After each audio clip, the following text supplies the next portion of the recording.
সুলাইমান আলাইহিস সালামকে আল্লাহ নিয়ামত দিলেন। আল্লাহ বলেন দেখো নিয়ামত পাইয়া তিনি বিনয়ী হয়েছেন, গাদ্দার হয় নাই।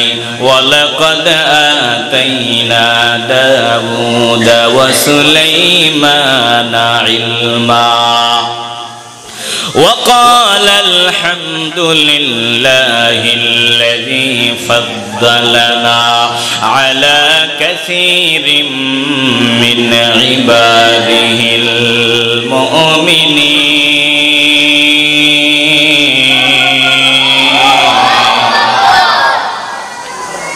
আল্লাহ বলেন সুলাইমান এবং দাউদকে আমি আল্লাহ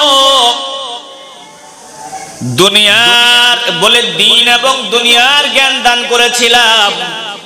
আমি আল্লাহ তিনাদেরকে দুনিয়ার বাদশাহী দিয়েছিলাম, আমি তাদেরকে ইলম দিয়েছিলাম, জ্ঞান দান করেছিলাম। ওয়ালাকাদ আতাইনা দাউদা ওয়া সুলাইমানা ইলমা, দাউদ এবং সুলাইমানকে আল্লাহ তাআলা দিন এবং দুনিয়ার জ্ঞান দান করেছেন। মানুষ জ্ঞানের বলে, জ্ঞান মানুষের বড় সম্পদ। এই জ্ঞানের বলে আল্লাহ তাআলা বহু মানুষকে সম্মানের আসন দান করে দিয়েছেন। জোরে কোন সুবহানাল্লাহ। সুলাইমান আর দাউদ দুইজন মাওলার দরবারে বলেছিলেন, আয় আল্লাহ যা দিছেন সব আপনার, যা দিছেন সব আপনার, আমার কিছুই নাই, আমাদের কিছুই নাই, সব আপনার। রাসূলুল্লাহ সাল্লাল্লাহু আলাইহি ওয়াসাল্লাম إن هذه القلوب تصدأ كما يصدأ الحديد إذا أصابه الماء قيل يا رسول الله وما جلاؤها قال كثرة ذكر الموت وتلاوة القرآن صدق الله مولانا العظيم وصدق رسوله النبي الكريم ونحن على ذلك من الشاهدين والشاكرين والحمد لله رب العالمين في شان حبيبه ومحبوبه ومعشوقه مخبرا وآمرا إن الله وملائكته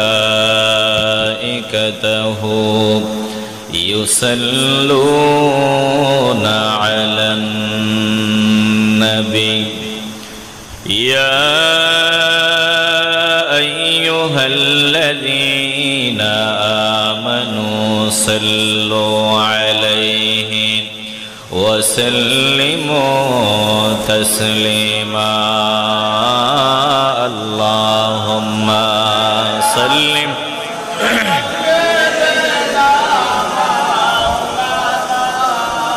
محمد وعلى آل سيدنا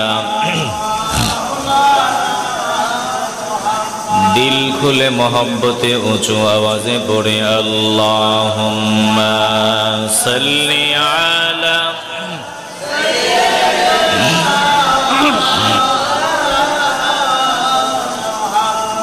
व अला आलि सय्यिदिना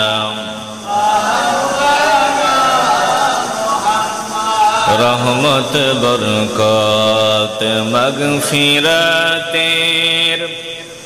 रमजानेरी जुड़ी নাই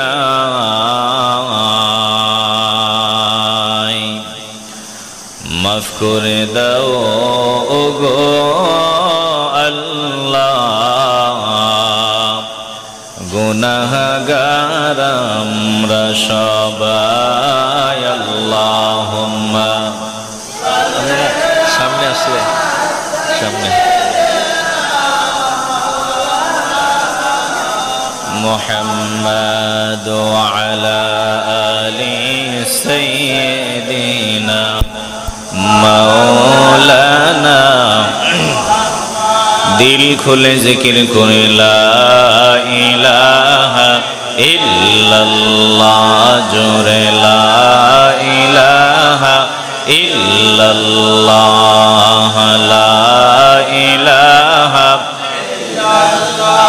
জোরে লা ইলাহা ইল্লাল্লাহ লা ইলাহা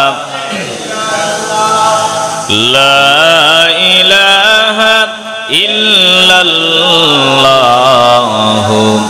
মুহাম্মাদুর রাসূলুল্লাহ সাল্লাল্লাহু আলাইহি ওয়াসাল্লাম সুবহানাকা লা ইলমা লানা ইল্লা মা আল্লামতানা। চেষ্টা করব প্রতিদিন ধারাবাহিকভাবে এই সূরা থেকে কিছু কথা বলার। আমাদের কাজ চেষ্টা করা। আমাদেরকে পূর্ণতা দেওয়ার মালিক একজন। দিল থেকে বলেন তিনি কে? আপনি চেষ্টা করবেন, কোথাও যাওয়ার চেষ্টা, কোনো কিছু করার চেষ্টা, কিন্তু আল্লাহ যদি আপনাকে না করান, আপনাকে আপনার গন্তব্যে না পৌঁছান, বলুন তো গন্তব্যে যাওয়া কি সম্ভব? এজন্য আমরা চেষ্টা করব, আল্লাহ তাআলা তৌফিক দেওয়ার মালিক। আমি চেষ্টা করব ধারাবাহিকভাবে এই সূরা থেকেই প্রতিদিন কিছু কিছু কথা বলার। আল্লাহ আমাকে ইখলাসের সাথে এমন কিছু সহি কথা বলার তৌফিক দান করে দেন যে কথাগুলো আমার নিজের দরকার, আপনাদেরও দরকার। আর আপনাদেরকে ধৈর্যের পরিচয়ে আমলের নিয়তে শ্রবণ করার তৌফিক আল্লাহ তাআলা দান করে দিক। মহব্বতে বলি আল্লাহুম্মা আমিন। সূরা নামল, সূরাতুন নামলি। একটু কষ্ট করে বলতে হবে, সূরার নাম কি? সূরা নামল। সূরা নামল মানে পিপিলিকার নামে সূরা, পিঁপড়ার নামে কোরআনে সূরা। কোরআন এমন এক কিতাব, এটাতে সব আছে। আমাদের যা দরকার সব এই কোরআনে দিয়ে দিছেন কে? আমাদের জ্ঞানের স্বল্পতার কারণে আমরা খুঁজে পাই না। মানুষ এক হাত, কলসি দেড় হাত। এই এক হাতের মানুষ যদি দেড় হাতের কলসিতে হাত দিয়া কয় এই কলসির তলা নাই, বলেন তার কথা ঠিক না ভুল? কথা কয় না। মানুষ এক হাত, কলসি কয় হাত? দেড় হাত। এক হাতের মানুষ যদি দেড় হাত লম্বা কলসিতে হাত ঢুকায়া কয় তলা নাই, তাহলে বুঝতে হবে এই মানুষ কলসির তলা পর্যন্ত পৌঁছার অ্যাবিলিটি নেই। কোরআনে নাই এমন কিচ্ছু নাই, সব আছে, আমরা বের করার যোগ্যতা রাখি না, এজন্য বলি নাই। কোরআনে পিঁপড়ার কথা আছে, মৌমাছির কথা আছে, গাছের কথা আছে, মাছের কথা আছে, জমির কথা আছে, আসমানের জমিনের তৈল, সাবান, পেঁয়াজ, রসুন, এভরিথিং, সব কিছুর কথা কোরআনে আছে। একটু আওয়াজ দিয়ে বলা যায় না সুবহানাল্লাহ? তো পিঁপড়ার নামে সূরা, সূরাতুন নামলি। এই সূরা থেকে আমরা কিছু আলোচনা শুনবো ইনশাআল্লাহ।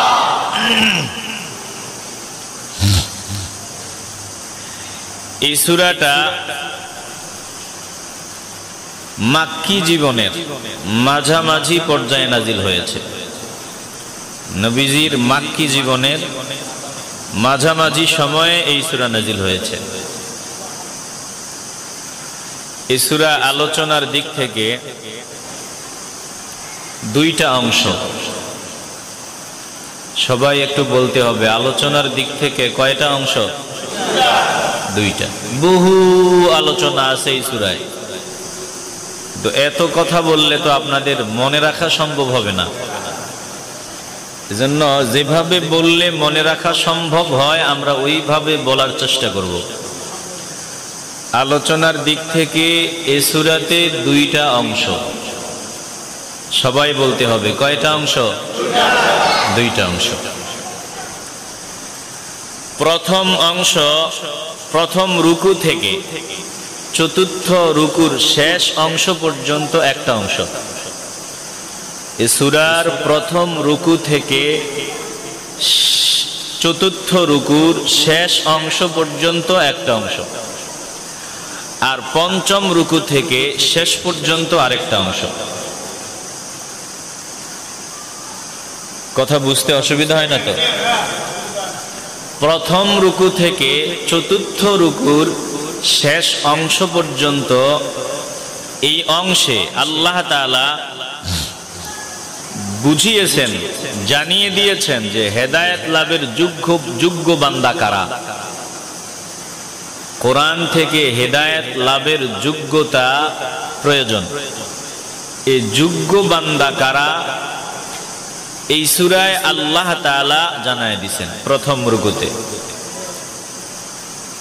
বলে কোরআন থেকে হেদায়েত লাভের যোগ্য বান্দা হলো তারা যারা কোরআনকে মন থেকে সত্য হিসাবে মেনে নিয়েছে আর কোরআনের কথাগুলো মেনে চলার জন্য তৈরি হয়ে গেছে।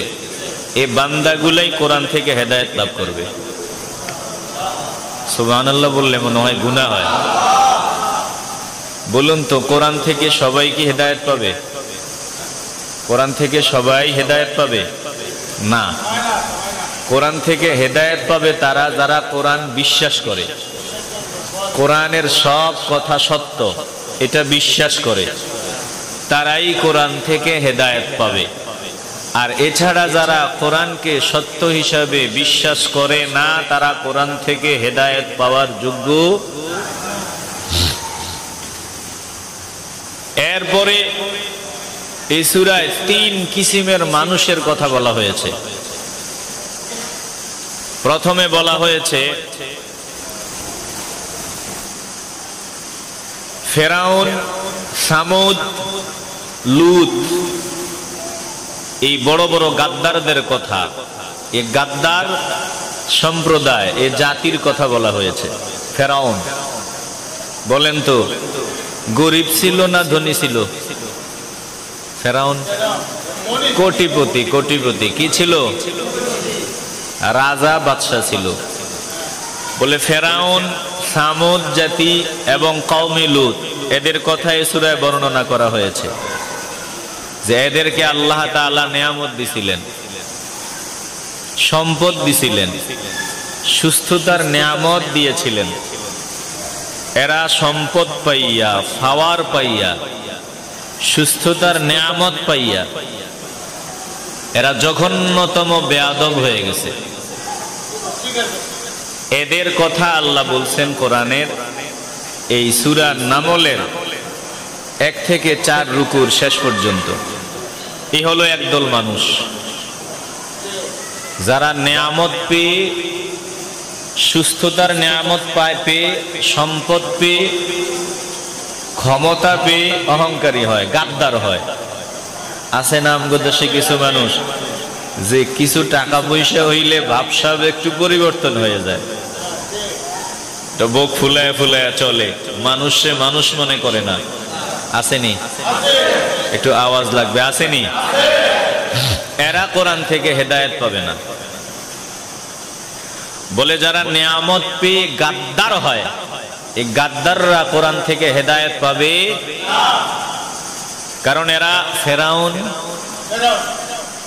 এরপরে নমরুদ, সাদ্দাত, কারুন এদের উত্তরসূরি। তো এই সূরায় এই একদল মানুষের কথা বলা হয়েছে যারা নিয়ামত পেয়ে গাদ্দারি করেছে। দ্বিতীয় আরেক দল মানুষ যারা নিয়ামত পেয়ে যত নিয়ামত পায় তত নরম হয়, যত সম্পদ বাড়ে তত তারা অনুগত হয়, যত নিয়ামত পায় তত তারা বিনয়ী হয়। বলেন এমন মানুষ আছে না নাই?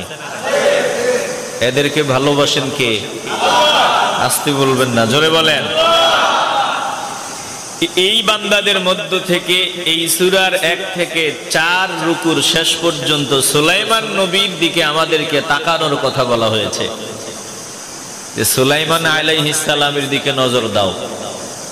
এত নিয়ামত তিনি পেয়েছেন যেই নিয়ামত অন্য মানুষ কল্পনাও করতে পারে না। তিনাকে আল্লাহ এত নিয়ামত দিয়েছেন, কিন্তু নিয়ামত পেয়ে তিনি অহংকারী হয়েছেন না বিনয়ী হয়েছেন? সুলাইমান আলাইহিস সালাম নিয়ামত পেয়ে অহংকারী হয়েছেন না বিনয়ী হয়েছেন? বিনয়ী হয়েছেন। আরেক রকম মানুষ এরা এমন, জীবনের প্রথম দিকে তারা না জেনে না বুঝে হারাম পথে ছিল, আবার সঠিকটা বুঝার পর সঠিক পথে চলে আসছে। এদের দিকে এরাও প্রশংসনীয় মানুষ। এই পর্যায়ের মানুষদের আল্লাহ প্রথম দিকে তারা নাফরমানি করলেও পরের দিকে তারা সঠিকটা মেনে নেওয়ার কারণে তাদেরকে ভালোবাসেন কে? বলে রানী বিলকিস। রানী বিলকিসের দিকে তাকাতে বলা হয়েছে যে রানী বিলকিসের ধন সম্পদের অভাব ছিল না, টাকা পয়সার অভাব ছিল না, সিংহাসন আরাম আয়েশ সব ছিল, ছিল না ঈমান। সূর্যের পূজা করত, শিরিক করত, কিন্তু যেই মাত্র হকের দাওয়াত পেয়েছেন সাথে সাথে তিনি বাতিল ছেড়ে অন্ধকারের পথ ছেড়ে তিনি আলোর পথে দিনের পথে চলে এসেছেন। তা আল্লাহ তাআলা বলেন রানী বিলকিসের দিকে নজর দিয়া তোমরা শিখবা যে তোমরাও যদি ফিরে আসতে পারো আমার প্রিয় হয়ে যাবা। এই সূরার 1 থেকে 4 রুকুর শেষ পর্যন্ত এই 3 রকম মানুষের বর্ণনা দেওয়া হয়েছে। বুঝতে অসুবিধা হচ্ছে আপনাদের? কেমন বাদশাহী দিছেন বলে তিনি বাতাসে তখতে সুলাইমানিতে তেল নাই, মোবিল নাই, ইঞ্জিন নাই, কিচ্ছু নাই। তখতে সুলাইমানিতে আরোহণ করে তিনি বাতাসকে নির্দেশ দিতেন যে আমারে অমুক দেশে এই সময়ের মধ্যে নিয়ে নাও। আরো আস্তে কোন সুবহানাল্লাহ। সুলাইমান আলাইহিস সালামকে আল্লাহ নিয়ামত দিলেন। আল্লাহ বলেন দেখো নিয়ামত পাইয়া তিনি বিনয়ী হয়েছেন, গাদ্দার হয় নাই। ওয়ালাকাদ আতাইনা দাউদা ওয়া সুলাইমানা ইলমা وقال الحمد لله الذي فضلنا على كثير من عباده المؤمنين।